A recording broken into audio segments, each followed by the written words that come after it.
Hi, and welcome to My John 17 for Life. This is a Christian podcast about finding your calling, understanding God's will, and learning how to live a life of purpose through faith and obedience. John 17:4 says, I have brought you glory on earth by finishing the work you gave me to do. And that's the heart behind what we do here. Because so many of us are asking, what is my purpose? What is God calling me to do? And how do I know if I'm living in God's will? And sometimes we don't need more pressure, we need clarity.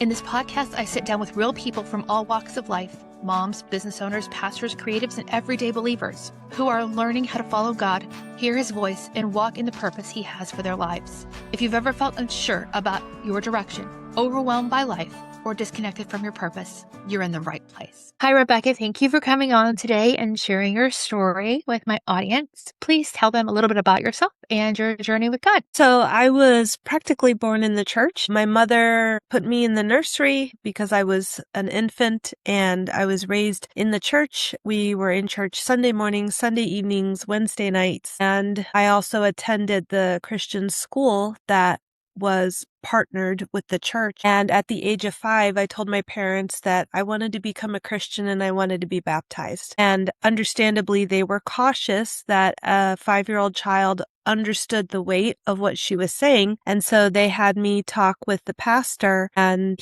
when he finished talking with me, he told them that I definitely understood what I was saying and that I was serious about it. And so they prayed with me, and I asked Jesus to come into my heart and be the Lord of my life. And then I got to be baptized in front of the church. And I was so little that the baptismal pool felt like a swimming pool to me. I kind of doggy paddled out to the pastor, and he had to put his leg up so I could sit on his knee because I couldn't stand. It was too deep. And then after I was baptized, I doggy paddled to the other side. Very vivid memory for me. I continued to grow up in this family learning about God, and I was very blessed to be able to continue attending a Christian school through high school graduation. And then the college I attended was a Christian college. And one thing that I am now very thankful for is that I did not have a period of time that I know a lot of people have where they became Christians when they were young, and then when they hit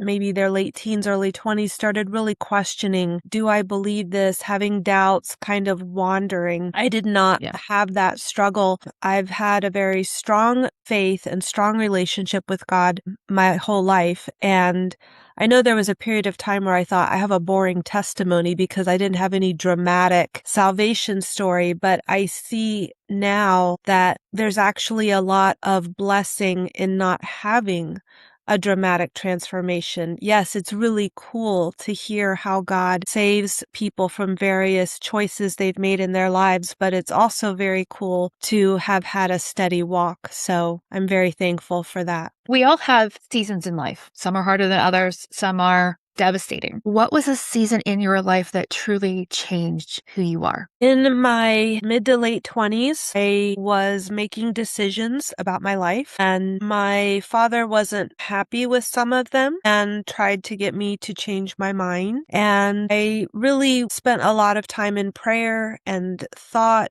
trying to really come up with good reasons for why I was making the decisions I was, because I wasn't trying to be rebellious for rebellion's sake. I genuinely felt that I was making good choices. And ultimately, when I chose to stick with the decisions I had made, and I should add that God made the decisions that He wanted me to make very clear to me. My father did not like that and chose to disconnect from me, and it was very painful. I got married without any of my family in attendance because he didn't let anyone come because I wouldn't do what he wanted me to do. And this really shook the foundation of a number of things that I believed about how families should relate, what a father's role was, and that very naturally veered towards how I felt about God as my father. And I really started to resent the fact that God calls Himself my father,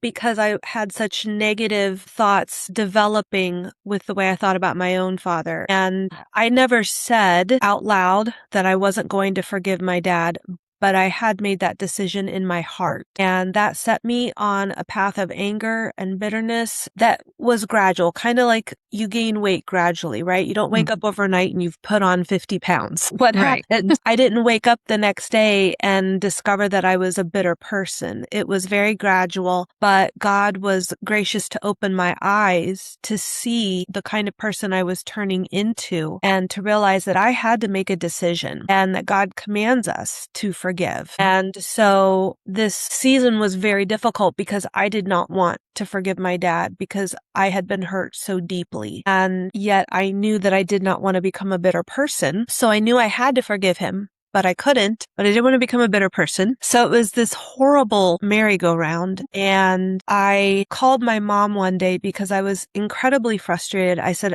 I know what I need to do, but I can't. But I don't want to become this. And so I know what I need to do, but I can't do it. How do I stop this? And when I said I can't, it was a very intentional word choice because I was an English teacher and I genuinely meant I do not have the ability to do this. Yes. And she said, well, can you pray to want to forgive him? And that just struck me at how praying to forgive is kind of being in the starting blocks of a race. Right. And I wasn't even in the starting blocks. I was way back down there. But I could start praying and asking God to help me want to forgive my dad. And so I did.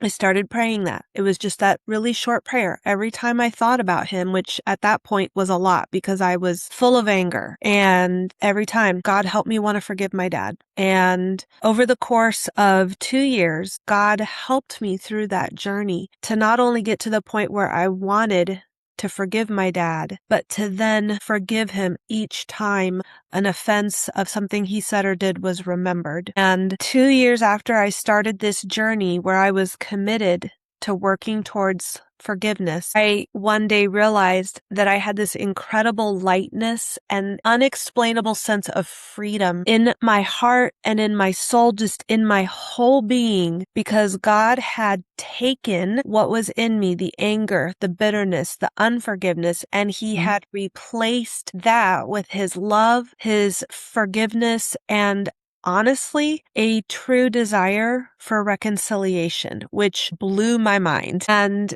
I tell people I felt sorrow for my father, not in a, I feel pity for him. It was a genuine sorrow for the choices he had made to not be part of my life and to not experience all of the things that have happened in my life since that time. And I could not believe the work that God had done in my heart just by my simple obedience of faithful prayer until the work was complete in my heart.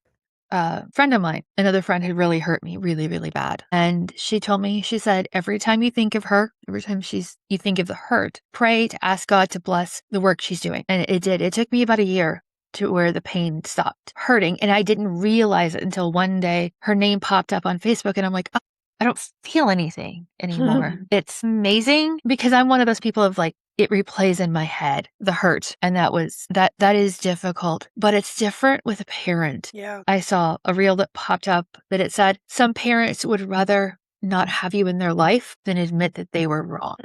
And it's a generational thing, I think, but it is, I have somebody in my life like that. And they admitted to me that if I admit I'm wrong about this, what else am I wrong about? And it kind of shatters who they are. Yeah. And they can't deal with that. So you talked about anger and bitterness and how that affected you then. When God gives us hard lessons like that, it kind of flows through. Yeah. So what of that still stays with you today? So I was reveling in this newfound freedom. It was just amazing. And I honestly felt kind of this silly little kid thought in my head of, I want to tell the whole world. I want to get a megaphone that has cords into every house and tell people of the freedom God offers if they forgive their offender. And because I couldn't believe what had been done in my heart. And also the forgiveness I received from God for holding on to anger, because it definitely feels like a right. When someone has offended you, it's my right to be angry. Well, yes and no. There is the initial offense. And what I tell people, the Bible verse where Jesus says, in your anger, do not sin. I said, notice that he doesn't say that anger is the sin.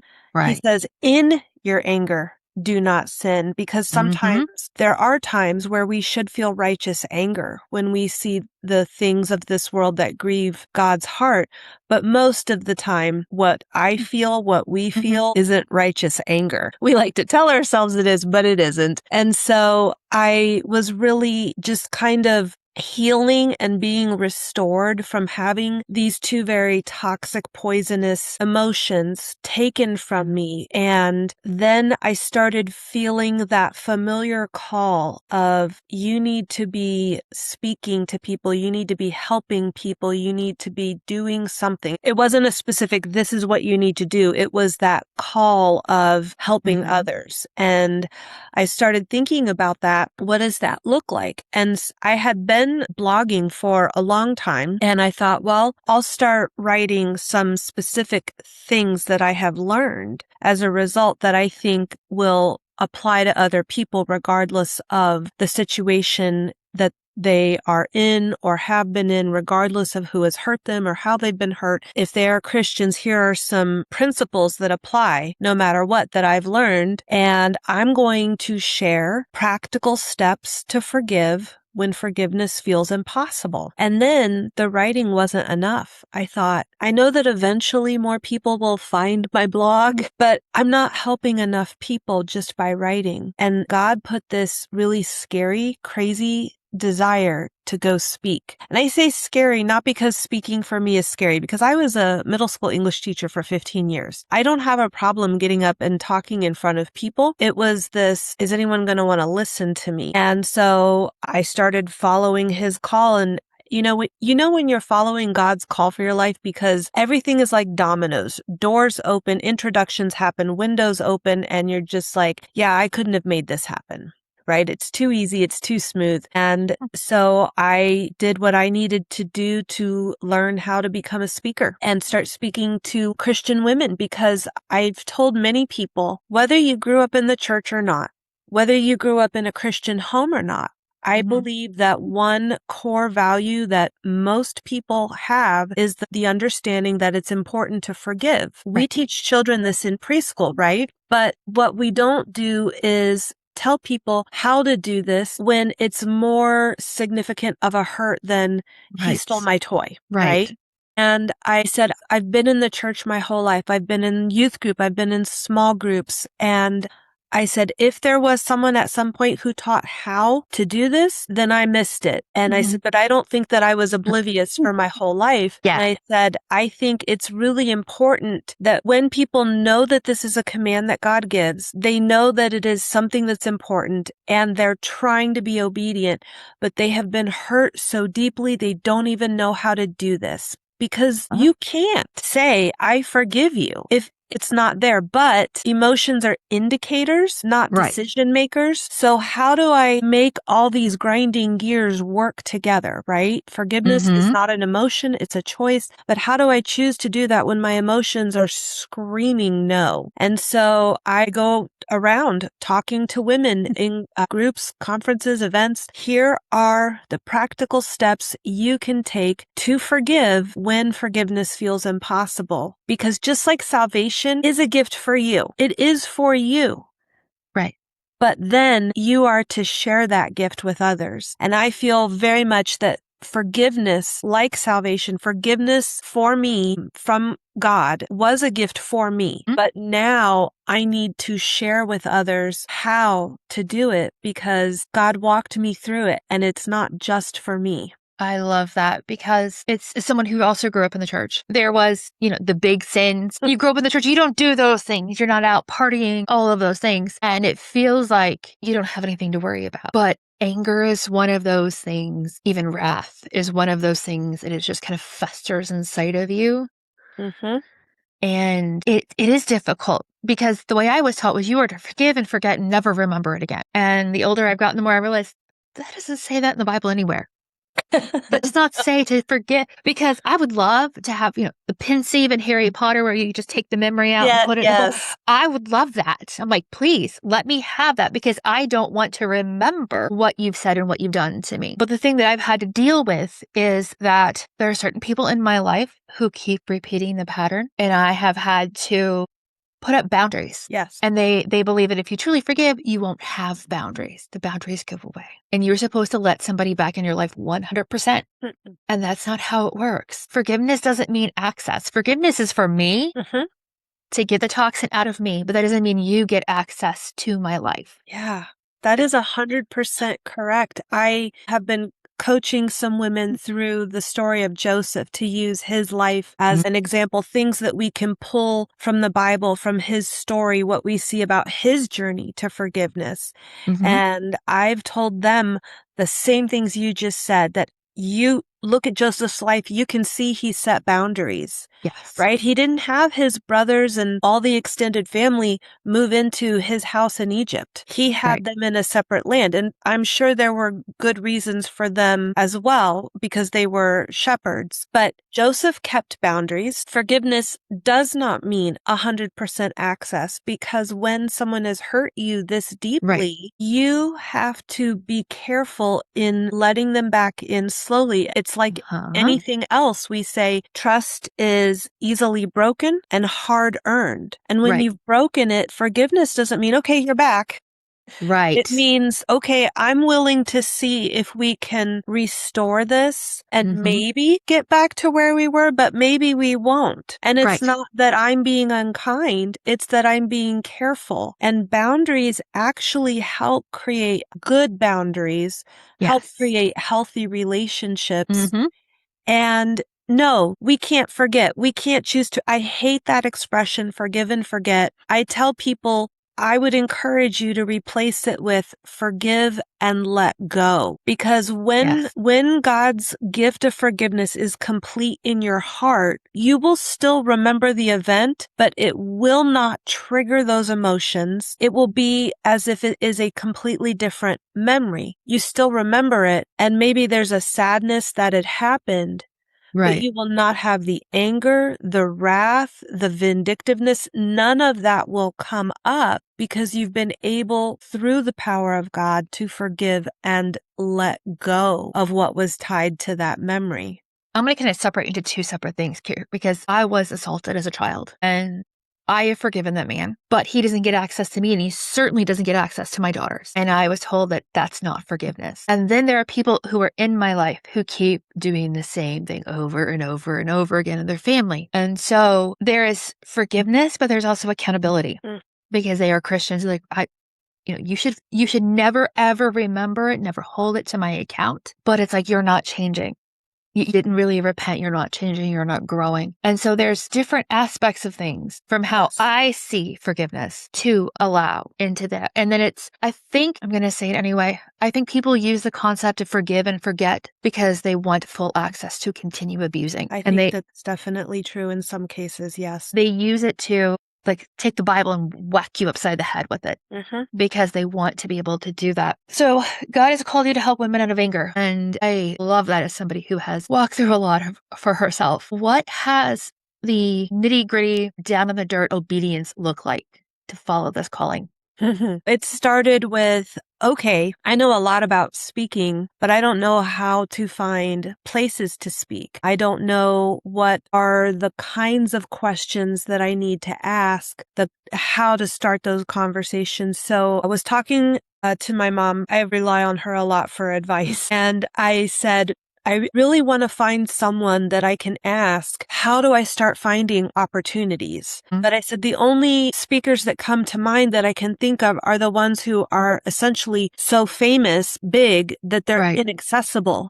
I said, I need someone who's maybe, another level down and accessible that I can ask. And so she suggested someone to me, and I said, oh, I didn't even think about, and all of a sudden all these other women's names started coming to mind. And so I went to her website and lo and behold, the email went directly to her. Oh, wow. Not to an assistant, not to a team. It went to her. And she replied to me, and I was like, holy cow, I got an email from her. And it was a little bit of starstruck. But she told me about 2 conferences that were going to be happening, one of which she was going to be speaking at. And I thought, well, I want to go to the one she's speaking at. So I went to that conference and I learned so much because it was specifically for Christian women who want to pursue either public speaking or writing books, or perhaps both. I learned a lot. I made connections. I made friendships, women who I'm still a year later regularly in contact with and encouraging one another. And as a result of that, every conference tends to give you kind of a little goodie bag, people's information and flyers. I was going through those things when I got home, and there was one lady's flyer that caught my eye because she has a Christian speakers boot camp where she takes you through the ins and outs, the nitty gritty of, and including some of the things she teaches. She's very able to laugh at herself. She'll say, make sure you do a walk of the stage so that you don't knock over a flower arrangement in the middle of your speech. Ask me how I know. Or fall off the stage. Exactly. What she talks about in her course is so practical, so helpful. And she talks about the things that some people don't want to address, like how to set your fee, how to ask for that, how to have that conversation so that it feels comfortable. Because she said, if you're not getting paid to speak, and this is something that you want to do as a living, if you're not getting paid what you need, then you basically have a very expensive hobby, and that's not maintainable, right? And then the other side of that is if you're not asking for the right amount, then you're also really limiting the number of people that you're going to be able to speak to because you're not going to have the finances to help you get to those other audiences. And so I really appreciated her very honest and transparent course. It was incredibly helpful, and she knows her stuff. And so I started doing what she taught us to do.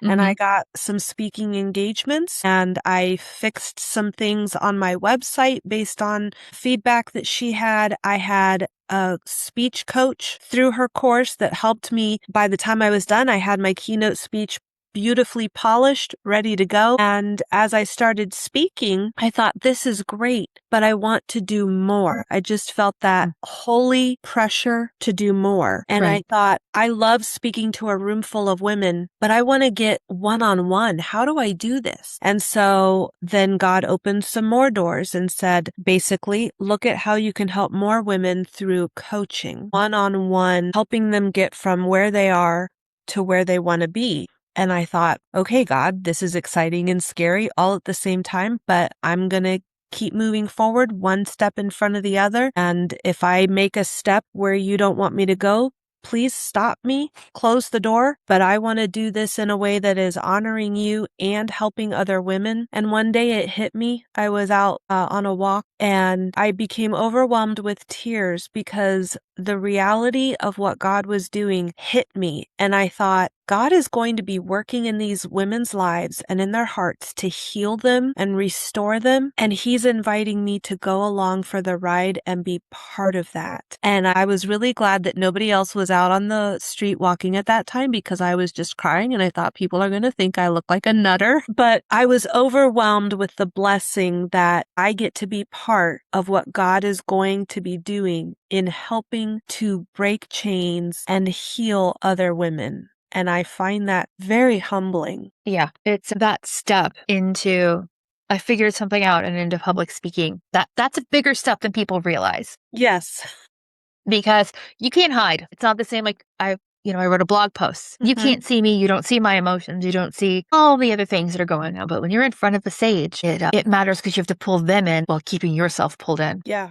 It's a whole other thing. So for the people who are listening and they're unsure of their calling, what would you say to them? God is not going to call you to something that he has not equipped you to do. Meaning, just because you hear me saying that God called me into speaking doesn't mean that, no, if I ask God to give me a calling, he's going to ask me to do what he asked her to do. God has obviously been ordering my entire life. And what I see currently is that he is using elements from every piece of my life along the way, and they are becoming a more beautiful tapestry as I go along. My experience as a teacher to help me with knowing how to speak, with volume, projection, drawing people in, all of that, and the comfortability that I feel in front of people comes from that, as well as it's still my teacher's heart to work with women one-on-one and to coach them. And when God calls you to something, it's because he has already been working in your life and has been equipping you towards that end. He doesn't ask you to walk to the edge and then leave you. When God calls you to something, he is there with you because you are being obedient to his calling. Look at Moses. Moses was a prince of Egypt, fled to the desert because of murdering another Egyptian, and hid in the desert that whole time, got married, had kids, hid in the desert as a shepherd. And I think he probably thought that his life was going to end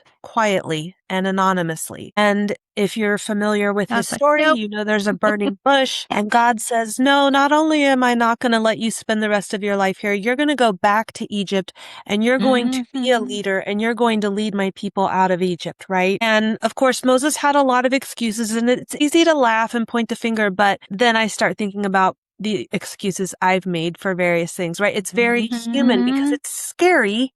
Right. Because you can't see the future and you're having to put your faith and trust that God sees the future and that he's going to provide what you need when you need it. And that's the thing. God's timing is always perfect. He's never early. He's never late. He's always perfectly in time. And in my human frailty, I tend to want things ahead of time, right? So I can be prepared. And the instructions for driving, like yes. But when you look at Moses, he in that moment felt terrified and unqualified. However, he had the equipping as a leader because of the way he was raised in the palace. And so I just want to encourage you as you're listening to this, if you've been feeling what I call a holy pressure, you know, when the Holy Spirit is just putting something on your heart and you cannot ignore it, say yes, because God is going to do incredible things in other people's lives because of your obedience. And you get to go along for the ride. I tell the women I work with, somebody's waiting for you on the other side of your obedience. Yes. There are people waiting for you, and you have to do it for them because they need you. And of all the things that we talked about, is there anything that you wish I would have asked you that you think the listeners need to know? I know that listening to this, it sounds like my journey was easy because you're hearing me talk about it from this side. But I will tell you that it was not easy, that in the middle of my struggles to forgive, in the middle of my struggles to be obedient, it was hard. It was dark. I would be embarrassed for people to see some of the thoughts that went through my mind at that time, things I thought towards God, things I thought towards other people, because the anger was truly poisoning my heart and my mind. And I wasn't seeing clearly. And I couldn't tell that I wasn't seeing clearly. And one thing that I want you to understand that I tell people in my talk, God was working on my heart long before I knew I needed heart work. God is faithful even when we are unfaithful. And that is so hard to fully grasp. It is so hard to accept. But even in my unfaithfulness, God was still faithful to work in my heart and in my life. And that Bible verse, while we were still sinners, Christ died for us. We were not just sinners, we were his enemies, and yet he died for us. And I hope that that is an encouragement, because if you look at me right now in this short little clip of my life, things look polished and nice. It looks like a highlight reel, but it's not. Where I am now came from a very ugly, hard, fighting journey. And I just want you to know that this is real life. This was not something I learned from a textbook. This is not because I was born in the church. This is nothing short of God's work in my heart. And I hope that that is an encouragement for you, regardless of where you are in your own journey with God. I would add to that, just because you've overcome this doesn't mean that there's not something else next. Yeah, don't I know it? There is always something that God is going to complete the work He started in us. And I think a lot of people think, oh, so you've overcome that and then you have no other problems. Nope. Then it's like, no, we're human. Yeah. And I heard the other day, actually in church on Sunday, I didn't know this. I learned that Billy Graham's wife, Ruth Bell Graham, when she died, on her tombstone, she had carved the words, "Construction is complete.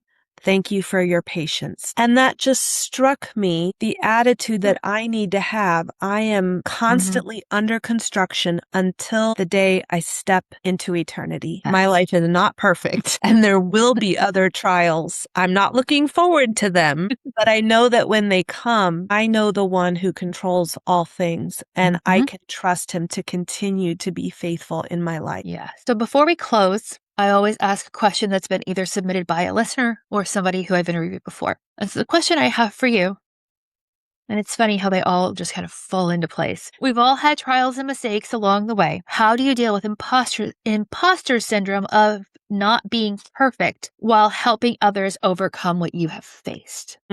That is such a good question. And one thing that I think is just a core part of who God made me, I have no problem being transparent. I don't mean I air my dirty laundry. Right. But it is so important to me to be authentic that when I tell other people about this journey, I share some of the level of anger. I'm not going to do it here because I don't want to blow out your ears or your speakers, but I really raise my voice to convey the intensity of the anger that I felt at that time and the struggles I was having. I even said, man, God, I wish you would call yourself our mother, because then I wouldn't have this issue with you, because I have no issue with my mom. I mean, how stupid of a statement is that? But that's where I was in that moment. And I share that with people because I want them to see I'm not perfect. If I tried to present myself as perfect, my message would fall flat. Right. The message that God has given me would fall flat because people know I'm not perfect. And trying to present myself that way would be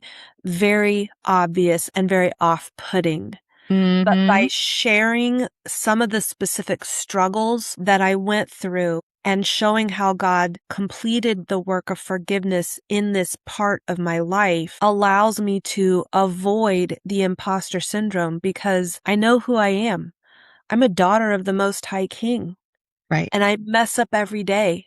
And He is so gracious to help me. And so I can tell people truly what I've been through, not because of my own worth or righteousness, but because of where my worth is in Him and because of His righteousness in me. Amen. I think we try to put more on ourselves than we have the ability to do. It's just what it comes down to. Yeah. Because we can't save ourselves from ourselves. So before we go, tell everybody how they can find you, all your social media. So my website is RebekahStorey.com. I believe it will be in the show notes, but just in case, my first name is spelled the way you see it in the Bible. It's Rebekah, and my last name is Storey, so RebekahStorey.com. And I'm on Facebook and Instagram as Rebekah Storey as well. So you get it spelled once in one place, just copy and paste into the others and you can find me there. Thank you so much for your time today, Rebekah. I really appreciate it. Thank you for having me, Samantha. I appreciate the opportunity. Thank you so much for being here and spending this time with me. If this episode encouraged you, gave you clarity, or helped you think differently about your purpose and what God is calling you to do, I would love for you to follow the podcast, share it with someone who might need it too. Because the more we talk about faith, obedience, and living in God's purpose, the more we begin to recognize how God is working in our everyday lives too. And if you're in a place right now where you're asking, what is God calling me to do? How do I find my purpose? How do I hear God's voice more clearly? I've created something for you. It's a free guided resource called Living Out God's Purpose, 21-day journal and prayer prompts. It's about helping you slow down, quiet the noise, and begin to realign your life with what God is already speaking. You can download it for free using the link in the show notes. And just remember this as you go, You don't have to do everything. You just have to be faithful in what God has given you. That is what John 17:4 means. Thank you for being here. I'll see you in the next episode.